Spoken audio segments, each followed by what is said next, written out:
sociales se difunden algunos o muchos métodos caseros que muchos hemos visto, así como para incrementar rendimiento, calidad en cuanto a las plantas.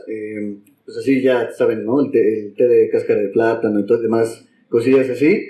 Entonces, pues la pregunta es esa, ¿no? ¿Ustedes en algún momento utilizaron o han utilizado alguno de esos caseros? A lo mejor sí tienen alguna opinión justo de estos métodos que se ven mucho, cuáles sí, cuáles no, de qué depende que sí, de qué depende que no, pues cositas así. Fer, adelante.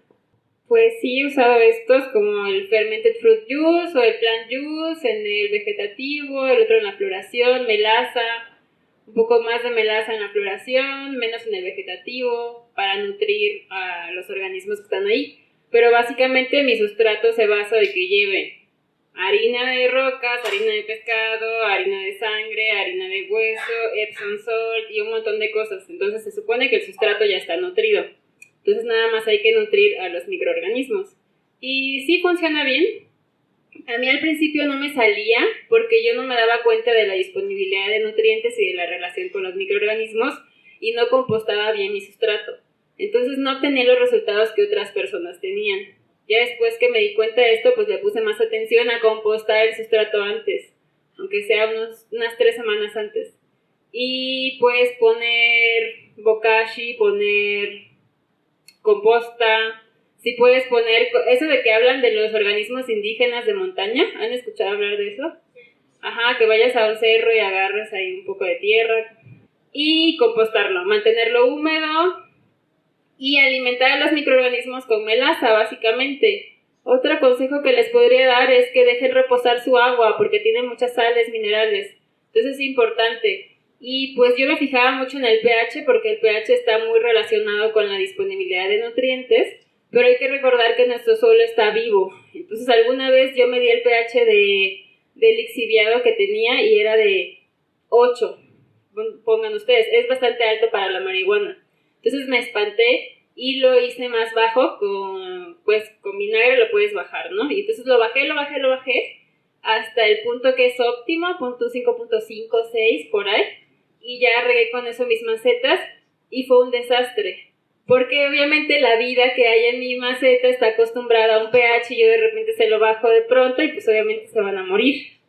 Entonces cosas así hay que tomar en cuenta que tu sustrato está vivo, en mi caso, ¿no?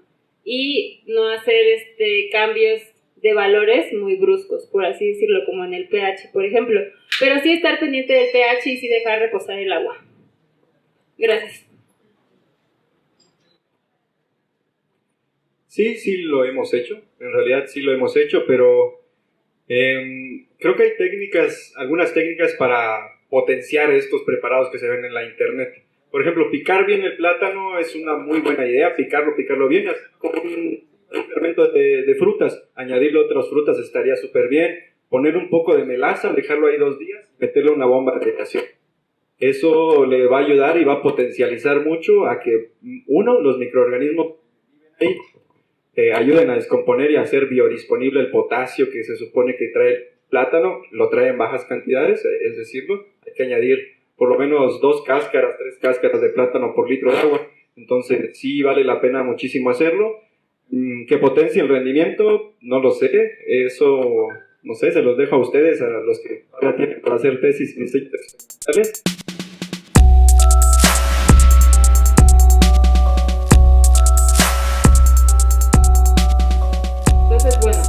Lo que yo hago también es muy similar a lo que hace mi compañero, es suelo vivo y se prepara básicamente con los mismos componentes que es harina de roca, harina de pescado, harina de sangre, que al final son residuos de otro tipo de industrias, entonces sale bueno usarlos. Obviamente compostas, bokashi, ¿qué más? Dolomita, somita, que son rocas. Pero es importante recordar que estas no están disponibles, o sea que los minerales y nutrientes que todos estos compuestos tienen, no siempre, o más bien no están disponibles. Los que lo hacen disponibles son los microorganismos.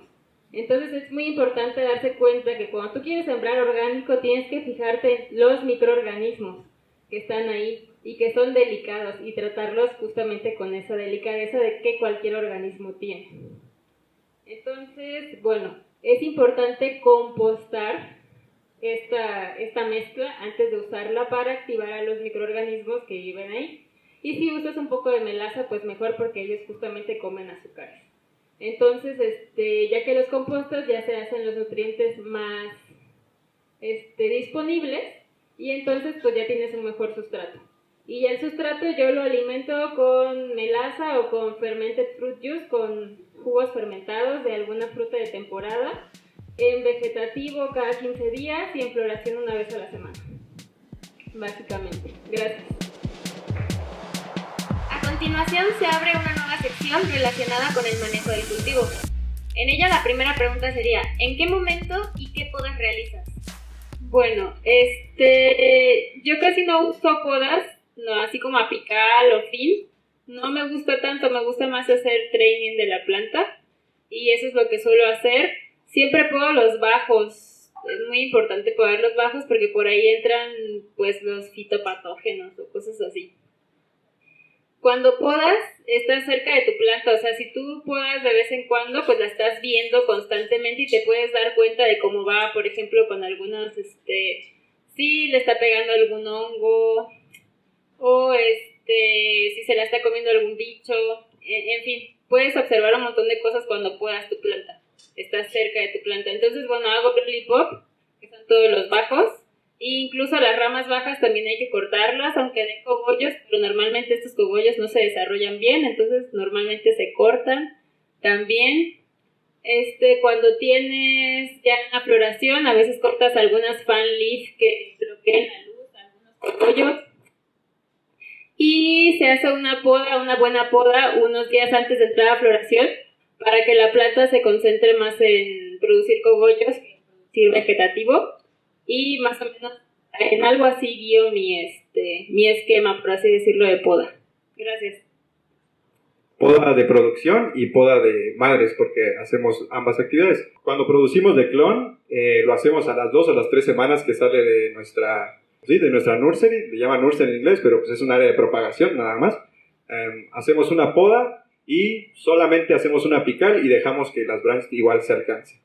Posterior a eso, antes de entrar a floración, hacemos una defoliación completa más un pequeño lollipop. Dividimos la planta en 3, o sea, cada una de los brazos apicales, y quitamos todo el primer tercio.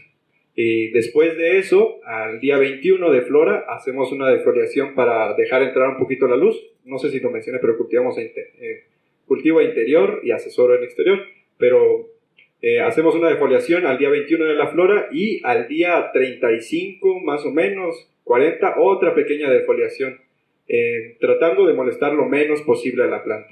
Y previo a la cosecha, pues hacemos una defoliación más severa para quitar hojas satélite y quitarnos un poco de trabajo, porque nosotros saturamos con densidad de plantación de metro por metro, más o menos a 12 plantas. Entonces sí es suficiente carga de trabajo. Entonces tratamos de hacer una poda pre-flora. Así es como tratamos nuestro esquema de podas. En cuanto a la producción y en cuanto a las madres, pues realmente casi siempre utilizamos madres de cloncitos, porque ya analizamos cuál es su flora. Entonces hacemos una poda apical, empezamos a entrenar. Después de eso le llamamos el Forever Top. Cada 2 semanas más o menos estamos haciendo podas apicales sobre las plantas madre para generar mayor número de brotes y generar mayor número de clones. Más o menos nuestro rendimiento por planta de unas 10 semanas, 12 semanas de que la establecimos como planta madre, estamos sacando alrededor de 15, 20 cloncitos con este esquema de podas, Forever Top, le llamamos. Se mencionó, para mejorar la eficiencia de la luz se realizan las podas, y de ahí partimos de la siguiente pregunta: ¿cómo se puede optimizar el espectro de luz para cada etapa de crecimiento? Pues hay lámparas que tienen ya diferentes espectro lumínico. En la floración tienen uno que suele ser más cálido, y en el vegetativo uno un poco más frío.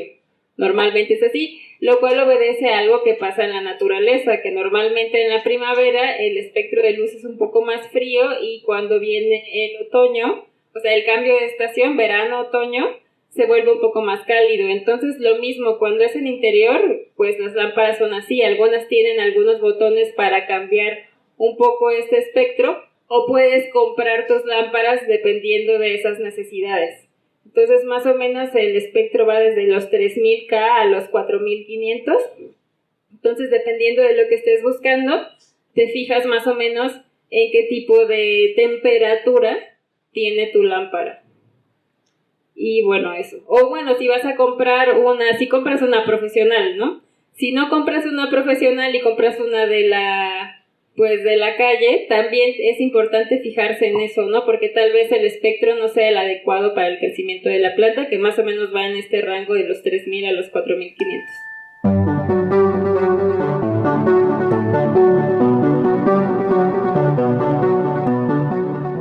Los problemas con oidio ha sido lo más difícil para mí de solucionar, y en realidad no pude solucionarlo, y como lo intenté solucionar de una forma orgánica, pues me pasaron la receta de una cosa que se llama agua de vidrio, no sé si la conozcan. Pues se hace con ceniza, es un preparado con ceniza. Y no me funcionó muy bien, que digamos. Más bien funciona como preventivo, pero una vez que se instala, como se introduce dentro de las células, las hifas, es muy difícil ya eliminarlo, prácticamente imposible. Entonces, ¿cómo lo pude mejorar? Poniendo mucha atención en las podas, espaciando mis plantas que no estuvieran muy juntas, y cuando llueve, cubriendo. Si puedes cubrir cuando va a llover, excelente, en el caso de que tengas un cultivo de exterior. En el caso de que tengas uno interior, pues tener muy buena ventilación definitivamente. Pero en el exterior, si tienes chance de cubrir cuando llueva, pues está muy bueno, pero no, yo sé que no todo el mundo tiene. Hay lugares donde tienes como una especie de lona que puedes recorrer, como para hacer la light deprivation o como para simplemente cubrirla de la lluvia. Gracias. Lo más grande que me ha pasado creo que es un complejo de situaciones. Generalmente los insectos acarrean plagas. Por ende, nosotros tuvimos una infestación muy grande de araña roja y nos trajo, como dice la compañera, cenicilla, oye, como lo conozcan, Lipse, nos atrajo este honguito. Como bien dice, cuando entra en la célula es complicadísimo de manejar. Lo que nosotros inicialmente hicimos fue hacer una poda severa de todo el tejido infectado a completamente todo. Estábamos corriendo una producción. Todo el tejido infectado lo quitamos. Posteriormente a eso, estoy hablándoles más o menos en una semana de vegetativo 6. Nosotros tenemos 8 semanas de vegetativo. Entonces ya estábamos apurados por entrar a la flora en 2 semanas. Nos cayó esta infestación y cuando estás en vegetativo generalmente la arañita roja se confunde con muchas otras plagas.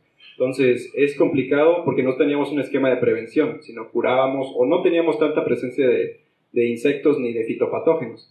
Se nos infesta el indoor y lo que hicimos primero fue quitar todo el material infestado. Después de eso aplicamos un preparado de bicarbonato de sodio, 0.5 gramos por litro de agua, 200 mililitros de leche bronca y un poco de jabón acción líquido. Aplicamos a todas las hojas, a completamente todas las hojas, tratamos de darles por el envés y el envés porque realmente la plaga está por ambos lados y pues pudimos controlarlo durante 1 o 2 semanas. Realmente es una plaga que se aloja en muchos sitios, no solamente en las hojas. Si tienes una habitación y hay madera, ahí puede estar. Nuestro techo era de madera, por ejemplo, entonces estaba presente ahí. Tratamos de empezar a aplicar de manera periódica aplicaciones de azufre. Nosotros preparamos caldo sulfocálcico para el manejo de estas plagas en campo, pero no pudimos rescatarlo. Al final de cuentas mermó muchísimo el rendimiento y pues tuvimos que ser éticos y salvar un poco de lo que nos quedó y lo consumimos entre nosotros, pero además pues no lo utilizamos. No lo pudimos resolver. En realidad es una plaga, es un complejo muy difícil si no tienes un esquema de prevención y mucha disciplina de aplicación. Sí, ese fue. Meller. Bueno, es que no sé si sabías que existe otra araña que se come las arañas rojas. ¿Me preguntas a mí, no? Sí. Es como la Catalina, ¿no? No, es otro tipo de araña que es muy parecida a la araña roja, pero más grande y se la come, y en California la usan. La venden en bolsitas llenas de vermiculita y las ponen en las plantas y se comen la araña roja. Órale, qué interesante. Sí, es un sistema para controlarlas muy bueno, la verdad, como lo mejor que hay. Aquí también las vende Cope, esa. Cope. En ese tipo de ácaro lo vende Copper, sí, no es comercial, pero es una empresa de control biológico que se dedica a producir insectos benéficos, depredadores en su mayoría, y Acumulus es uno de ellos que producen y sirve para el control de la araña roja. Se abrirá una sección de preguntas. En primero, el chico del pañoleta rojo, por favor. Hablando de todo esto en cuanto a los hongos, el oidio, el botrytis, todos estos hongos que ya conocemos, ¿qué han hecho ustedes con su producción una vez que este enfermedad, bueno, este hongo ya atacó sus cultivos? ¿Los han desechado? ¿Los han utilizado? ¿Qué han hecho con su producción? Bueno, cuando tengo problemas sí que he hecho, la hago pomada. Sí. O sea, ¿sí la utilizas? Sí, para pomada. No para fumar, pero sí para pomada. Bueno, hay varios métodos, por ejemplo, en internet que te dicen lava tu flor con agua oxigenada o no sé, y después te las puedes fumar.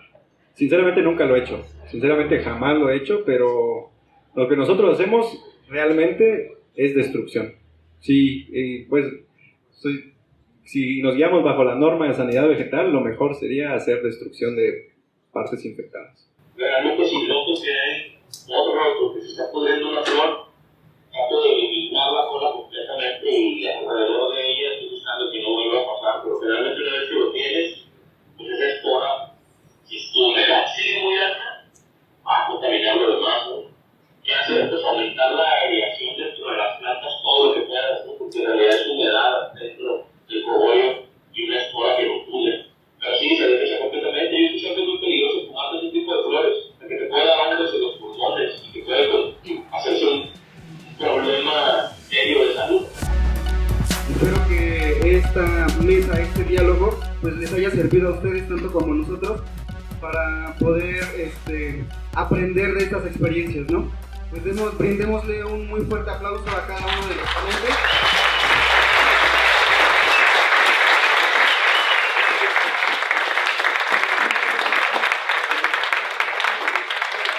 Gracias, Weller. Gracias, María, Ernesto. Un gustazo tenerlos de este lado.